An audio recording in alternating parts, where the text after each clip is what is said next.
In this video, I'm going to show you how I bought my first rental property with little money, and my hope is you're going to take what I'm saying and apply it to yourself as well. Now, I know that starting down your path of real estate investing can be scary, but it's also exciting. It's scary because you don't know anything. It's the unknown, and you probably don't have a lot of money to begin with. So there's a lot at risk, but it's also exciting because what if it works out? The sky is a limit to the amount of money you can make with real estate.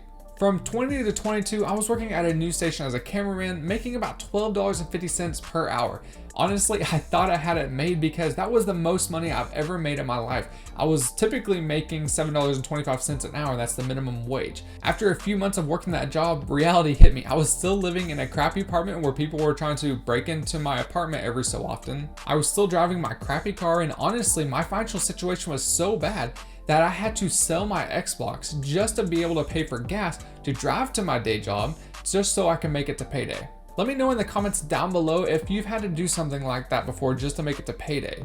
After that happened, I told myself I would never get into that financial situation again. One thing led to another, and I ended up joining the military. For one, it paid a lot better, and two, I wanted to follow in my grandpa's footsteps. Fast forward 2 years and I'm living in a much nicer apartment, but honestly, my financial situation is exactly the same, if not worse. This all happened until I stumbled across real estate investing, and this is where the game changed for me. I watched real estate investing videos for about 16 hours a day, every single day, for a complete year. After that, I started working for Uber Eats and DoorDash along with my day job in order to be able to save enough money for a down payment on a property. After about 5 or 6 months of delivering food, head down, still learning all I could about real estate, I was able to save up $8,000, so now it was time to buy a property. You might be scoffing at me right now thinking that $8,000 isn't enough to buy a property. Well, you didn't let me finish. I used the $8,000 that I had, and I partnered with my wife, and she gave me $7,000. So together we had $15,000 for a down payment. We found a property utilizing automatic email listings. If you don't know what that is, I've talked about this numerous times on my YouTube channel, so just go search it after this video.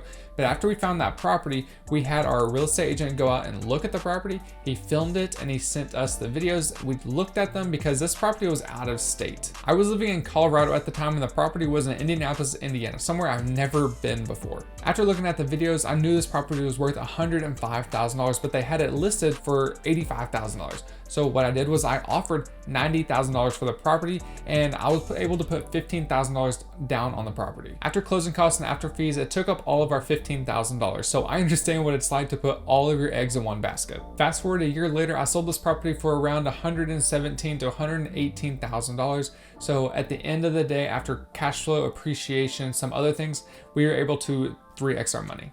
The point of this video isn't to brag, it's just show you what's possible, and no matter how little money that you have, you can always partner with someone with money to make a deal happen. It doesn't have to be your spouse like how I did. Money is out there, money is everywhere. And if you can't find someone to partner with, and that's a big if. Because there are always people out there with money and want to do business with you. But if you can't find anyone, you can literally do this yourself as long as you sacrifice and make your financial freedom a priority. You just need to get off your butt and do it. In the famous words of Grant Cardone, who has my money?